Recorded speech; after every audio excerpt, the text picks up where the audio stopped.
As the Democratic National Convention kicks off in Chicago, the Trump campaign is making stops in key battleground states this week, starting with Pennsylvania.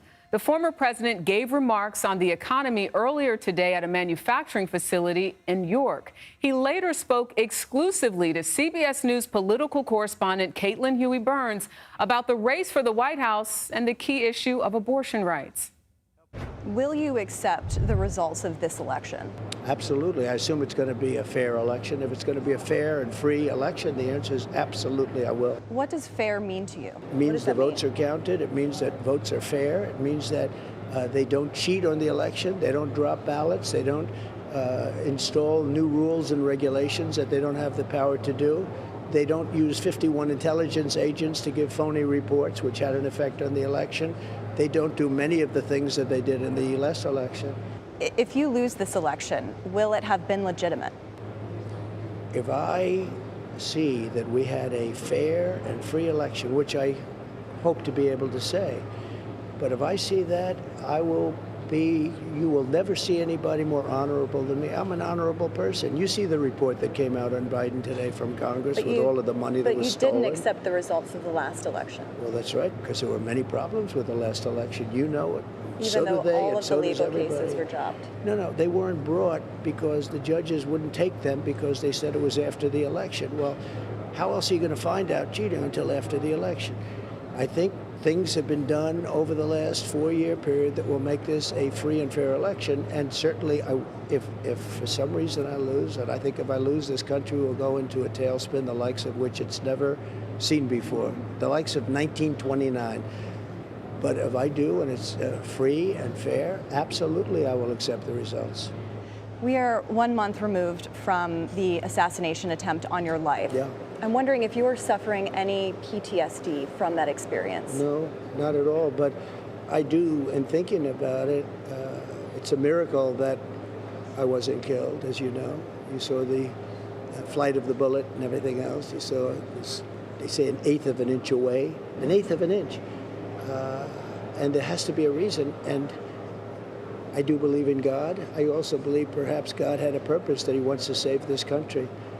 And I think that may have really been a reason. We have to save our country. Our country is going bad. We're a failed nation.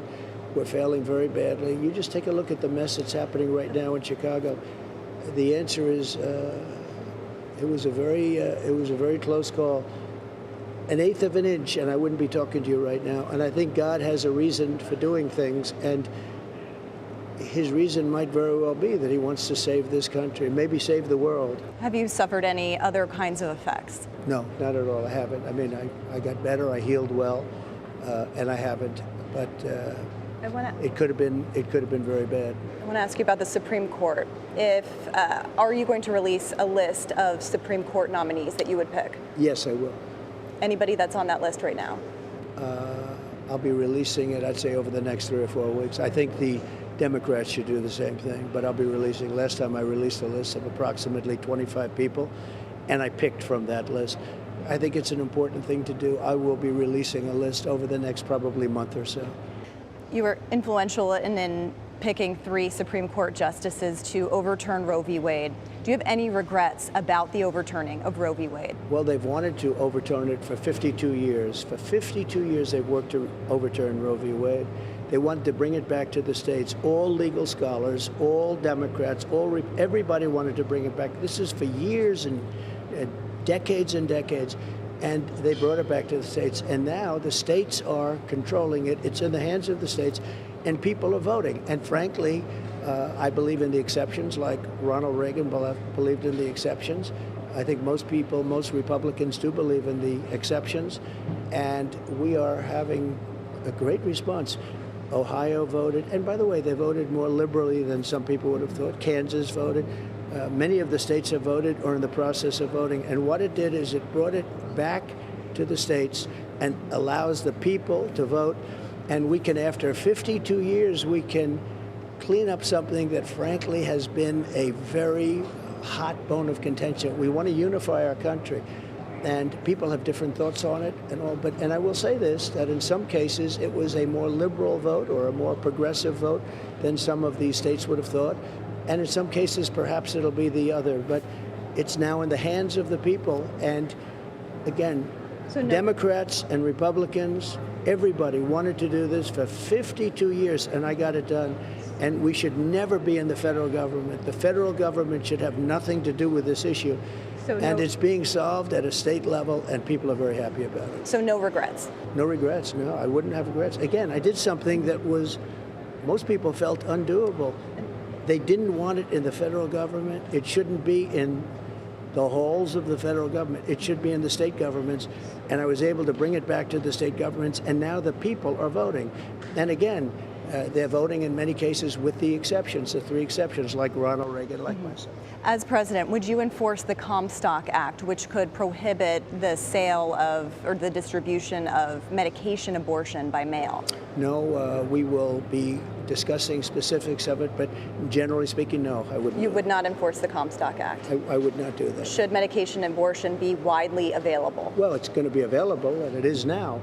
And as I know it, the Supreme Court has said, keep it going the way it is.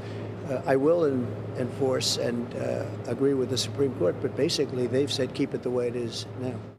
CBS News political correspondent Caitlin Huey-Burns joins me now with that great interview. I can only imagine sort of on the spot and being able to ask those questions about policy one after the next. Caitlin, let me ask you this, though. You know, the former president's view on abortion, is it in line, do you think, with the rest of the party? He talked very clearly about the Comstock Act, as you mentioned, and saying that certain things are legal and he doesn't really plan to change that. But how in line with what he said to you is in line with the rest of the party? You know, Drika, it's fascinating to me because this was something that Republicans wanted, the overturning of Roe versus Wade. And it was just notable a month ago in their convention, rarely anybody mentioned it there because they know it's a liability for them in the general election here. And what's important to note, too, is that our own polling shows that majorities of voters are concerned about what these kinds of restrictions on abortion in these states have on people who are currently pregnant and what it means for their women's care, just physical care. So this is a defining issue in this election. And it was clear from that interview that Donald Trump doesn't want to say how he would vote on Florida's own measure to make it constitutionally legal to have abortion access in Florida. But he also said, Jerika, that he has no regrets about the overturning of Roe v. Wade. I asked him twice. He said no regrets about that. So that's significant to note. But this is an issue that is an animating force for Democrats and also for independent voters and possibly those, moderate voters that he's going to need to win over here, who are seeing the effects of some of these restrictions in their states. The former president has not been shy to step up to the mic and speak and have various news conferences. But what is the Trump campaign's plan to counter Democrats' messaging during the party's convention this week when all eyes are really on the DNC and what policies and what positions Democrats plan to take to try and earn votes? Yeah, Jerika, Donald Trump is in a position that he hasn't really been in the past several years, which is kind of out of the spotlight, out of the headlines. Kamala Harris and the Democrats are in the spotlight this week. They've been in the spotlight for pretty much the past month, as she has shown in polling, especially, that she's consolidated and rallied the Democratic Party base. And so what the Trump campaign is trying to do this week, they're going on a battleground state blitz, essentially, starting here in Pennsylvania, which, as you know very well, Jerika, is our lights are going over. Oh, There's a little wind here. You're having a Hillary Clinton moment. Sorry about that. It's a little windy here, but basically, Pennsylvania is a key state. So they're starting here, talking about the economy. They're going tomorrow to Michigan. They're going to be in Arizona, Nevada throughout the rest of this week, trying to offer a counter program. The question is, can he stay on message? Well, clearly you can stay on message even when the lights are falling down. I hope the crew is okay. And again, we thank you so much for your time and great interview. We're all good. Great interview there. Crew. Yes, good. Caitlin Huey-Burns, thank you.